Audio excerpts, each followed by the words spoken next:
ये वीडियो उन सभी स्टूडेंट के लिए है जो डीयू के रेगुलर या सोल से बी प्रोग्राम कर रहे हैं। दोस्तों ये जी के अंदर का कोर्स है हिंदी भाषा और साहित्य, उसमें हम आज पद्यांश की बात करेंगे, जो अपनी कविता का जो पोर्शन है उसके बारे में बात करेंगे।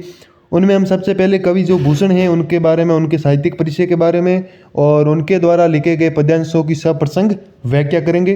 दोस्तों ये बहुत ही सिंपल और आसान पार्ट है और एकदम इसको हम आसानी से समझ सकते हैं। अगर वीडियो अच्छा लगे तो चैनल को सब्सक्राइब कर दीजिए और वीडियो को लाइक कर दीजिए। बिना वक्त गवाए वीडियो में आगे बढ़ते हैं। तो भूषण का हम साहित्यिक परिचय की बात करेंगे। तो भूषण ने कौन कौन से ग्रंथ लिखे हैं साहित्यिक में, मतलब उनकी कौन सी रचनाएं हैं, उन्होंने कौन सी भाषा उपयोग में की है, कौन सा अलंकार लिया है, ये सब बातें साहित्यिक परिचय के अंदर आती है। पहले बात करते हैं ग्रंथ की।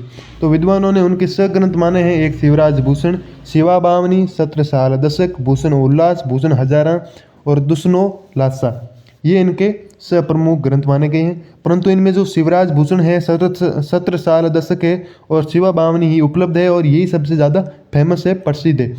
शिवराज भूषण में अलंकार, 17 दशक में 17 बुंदेला के पराक्रम, दानशीलता और शिववाणी में शिवाजी महाराज है जो छत्रपति शिवाजी है, इनके गुणों का वर्णन किया गया है।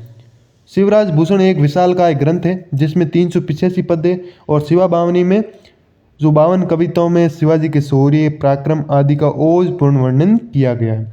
17 दशक में केवल 10 कविताओं के अंदर बुंदेला वीर 17 के शौर्य का वर्णन किया गया है। इनकी संपूर्ण कविता वीर रस और ओज गुण से ओतप्रोत है, मतलब इनकी जो सारी कविताएं लिखी हुई है वो वीरों पर लिखी हुई, तो कौन सा रस हुआ, ऑब्वियस सी बात है वीर रस होगा और ओज गुण भी मतलब वीरता से संबंधित है। तो ये दो बात इनमें कविता में प्रमुख है। और जिसमें नायक शिवाजी है और खलनायक औरंगजेब, मतलब फिल्म में होता है ना एक हीरो और विलन, तो इसमें जो हीरो है वो शिवाजी है और विलन औरंगजेब के बारे में बताया गया है। औरंगजेब के प्रति इनका जातीय वहमन से न होकर शासक के रूप में उनकी अनीतियों के विरुद्ध है, मतलब वो जाति से न देकर इनकी जो औरंगजेब की जो भी अनीतियां हैं, जो भी कुशासन है, उनका छत्रपति शिवाजी मतलब विरोध करते हैं। ये सब इनके बारे में बताया गया है।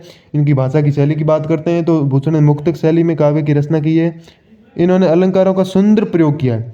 कवित्व व सवैया संध का प्रमुखता से उपयोग किया है। कवित्व भी, सवैया और संधों का भी उपयोग किया गया है।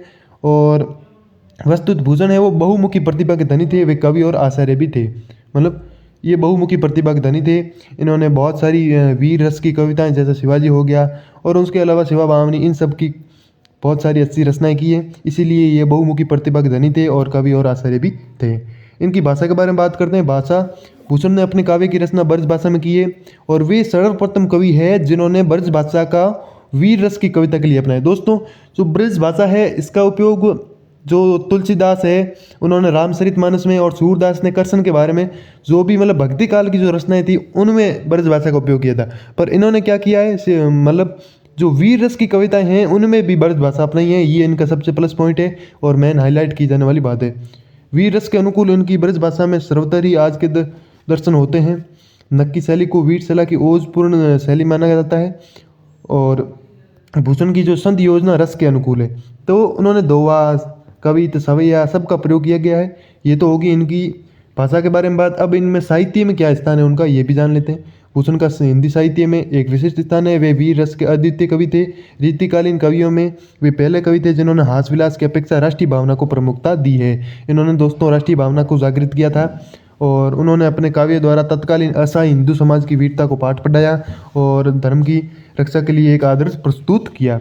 वे निसंदेह राष्ट्र की अमर धरोहर हैं। तो दोस्तों ये तो होगी जो अपने भूषण है इनका साहित्यिक परिचय। साहित्यिक परिचय में दोस्तों बस उनकी भाषा, शैली और उनके कौन कौन से ग्रंथ लिखे और साहित्य में उनकी क्या योगदान है इसके बारे में बात होती है। अगर इनका जीवन परिस्थिति पूछता है तो हम इनके जीवन का बारे में, उनका जन्म कहाँ हुआ, कैसे हुआ, कब हुआ, ये सब बात भी करते हैं। तो हमारे जो डीयू की जो बुक है जीई हिंदी ए में, तो इसकी जो कुछ पद्यांश है इसके बारे में हम अब चर्चा करेंगे आगे और इनकी व्याख्या भी करेंगे, सप्रसंग व्याख्या भी करेंगे। तो गरुड़ को दावा जैसे नाग के समूह पर, दावा नाग जू पर सिंह सिंह तरताज को,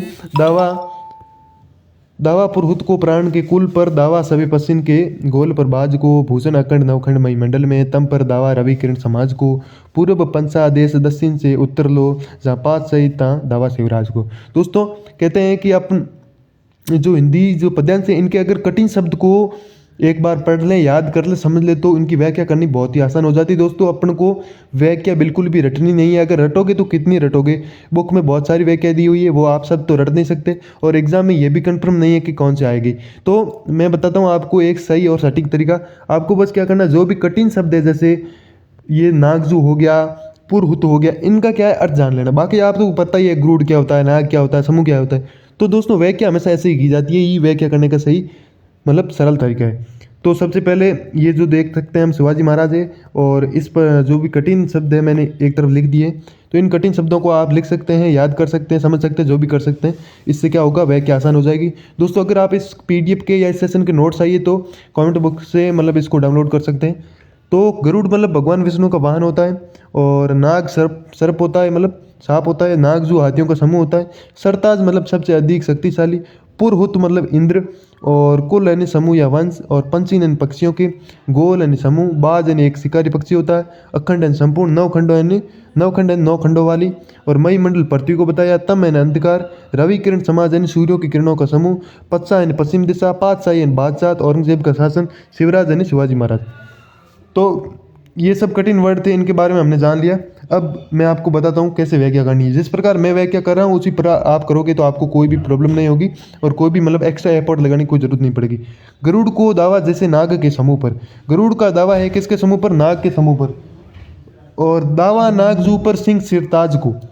नागजू यानी हाथियों के समूह पर किसका दावा है, सिंह सिरताज को। जो सिंह है, शेर है, वो सबसे शक्तिशाली होता है, पशुओं का मतलब राजा कहा जाता है उसे। उसका किसके समूह पर है, नागजू यानी हाथियों के समूह पर।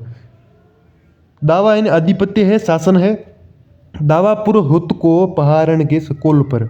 दावा पुरहुत यानी कहा जाता है इंद्र को। इंद्र का दावा किस पर है, पहाड़ों के जो कुल पर, पहाड़ों की चोटियों पर, पहाड़ों पर। तो दावा सभी पंछी के गोल पर बाज को। दावा है सभी पक्षियों के गोल यानी समूह पर किसके, बाज का। और बाज होता है एक शिकारी पक्षी, तो शिकारी पक्षी बाज है, वो किसके दावा करता है, पक्षियों के समूह पर। भूषण अखंड नवखंड महीमंडल में तम पर दावा रविकिरण समाज को। भूषण कहते हैं कि जो अखंड नवखंडों में जो पृथ्वी है, इस पर जो भी जितना भी अंधकार है उस पर दावा किसका है, सूर्य की किरणों का, रवि किरण समाज का। पूर्व पंचा देश दक्षिण से उत्तर लो, जहाँ पास सही तहाँ दावा शिवराज को। पूर्व से पश्चिम दिशा तक, दक्षिण से उत्तर दिशा तक, जहाँ जहाँ औरंगजेब अपना मतलब आधिपत्य बताते हैं, उनका शासन है, वहाँ पर किसका आतंक है, किसका दावा है, किसका शासन है, शिवराज यानी छत्रपति शिवाजी महाराज का। तो इसी प्रकार ये व्याख्या करनी है। और अब इसके बारे में हम देख सकते हैं सब प्रसंग, संदर्भ और प्रसंग कैसे लिखना है। तो इसमें प्रस्तुत छंद हमारी पाठ्यपुस्तक में संकलित कवि भूषण के छंदों से लिया गया है। और कोई भी कविता जैसे रैदास से लिया जाएगा तो प्रस्तुत छंद हमारी पाठ्यपुस्तक में संकलित कवि रैदास के छंदों से लिया गया है। बस ये लाइन तो सब में कॉमन रहेगी। संत में कवि ने आश्रयदाता और काव्य नायक महाराजा शिवाजी के प्रताप और दबदबे का उदाहरण सहित वर्णन किया गया है। ये हमने अभी पढ़ा था। अब व्याख्या ये जो मैंने बताई वही व्याख्या आप पढ़ सकते हैं इसको। अब विशेष सबसे जरूरी, इसके बारे में क्या लिखना। तो विशेष में कुछ नहीं, बस जो भी काव्य में कौन सी भाषा यूज़ की गई है, पद्यांश में कौन सा अलंकार यूज़ किया गया है, कौन सा रस यूज़ किया है, ये सब इसके बारे में लिख दें तो अपना प्रसंग एक अच्छा खासा प्रसंग बन जाएगा, विशेष बन जाएगा। तो कवि ने शिवाजी महाराज के प्रताप और शत्रुओं पर सहे उनके आत्म का ओजपूर्ण मतलब जो वीरता से संबंधित होती है भाषा शैली का वर्णन किया है। अखंड नवखंड महीमंडल में अनुप्रांत अलंकार क्यों है, क्योंकि एक ही वर्ण की या व्यंजन की बार बार इसमें आवर्ती हो रही है, पुनरावर्ती हो रही है। और मालो पप्पा तथा उदाहरण की भी सुंदर साज सज्जा है। भाषा प्रसंग और भाव के अनुकूल है। शब्द चयन पाठकों को मुग्ध करने वाला है, और छंद से वीर रस लग रहा है, मतलब वीर रस का प्रयोग किया गया है।